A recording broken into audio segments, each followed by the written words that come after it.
States. Jessica. Jay, you say check our history, rapid commentary, but you have to understand and hear how it sounds like the administration might be hiding something. So can we take these one at a time? On the IRS on Friday, they gave one version of the story that's changed several times since then. So can you just say plainly, does the president believe that they're being truthful, and does he think that the leadership there needs to change? Well, I don't understand how that tracks with your first sentence about assertion here.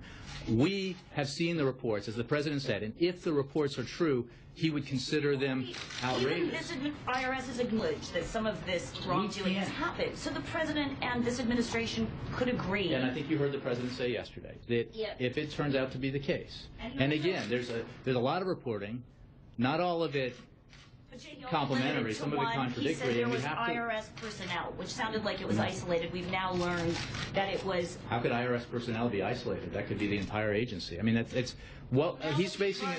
But Jessica, he's facing. Office. Is he concerned that this is a broader problem? He's concerned by every report he sees on this. You can believe that he is concerned by that, and that is why he looks forward to finding out what the IG report says, and then deciding what next steps need to be taken, and who needs to take them.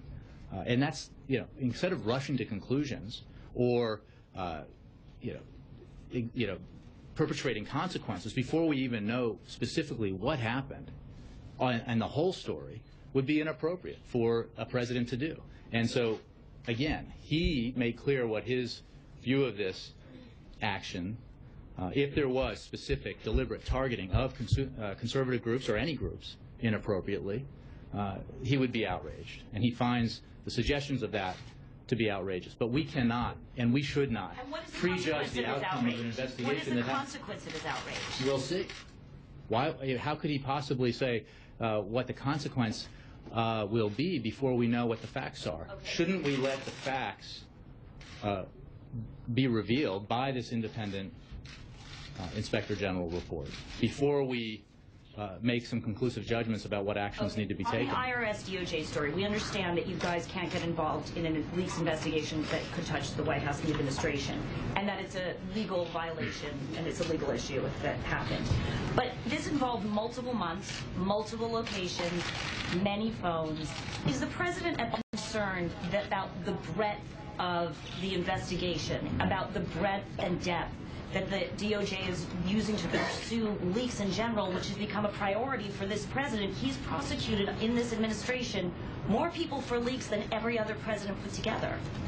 Jessica, what I can tell you is that this president believes strongly in the First Amendment and is a strong defender of the First Amendment. He believes strongly in the need for the press to be unfettered in its pursuit of investigative journalism. He also believes strongly as a citizen and as president in the need to ensure that classified information is not leaked, because it can endanger our national security interests. It can endanger American men and women around the world. But I cannot, and he cannot, appropriately comment on the specifics of an ongoing criminal investigation for the reasons that you yourself just raised. It's not about the specifics of this investigation. You listed the specifics of the investigation, or at least as reported. Is he concerned at all about the precedent this is setting and that this is the legacy of his Attorney General? This, I think, refers to this investigation, so I cannot comment on that. What I can tell you is the president absolutely believes in the need for the press to be able to pursue unfettered investigative journalism. And you saw that in prior to his arrival in this office, when he was a senator and co-sponsored legislation that would enhance protections for the media, and the principles that are behind that effort are ones that he holds to this day. But I can't then take that to a specific case that's been reported in the press, again, that we learn about from the press appropriately. Because if we learned about it any other way, it would be inappropriate. Comment on it after the case is decided. Well, okay. Thank you. Hey, Tom. Hey, Jay, can you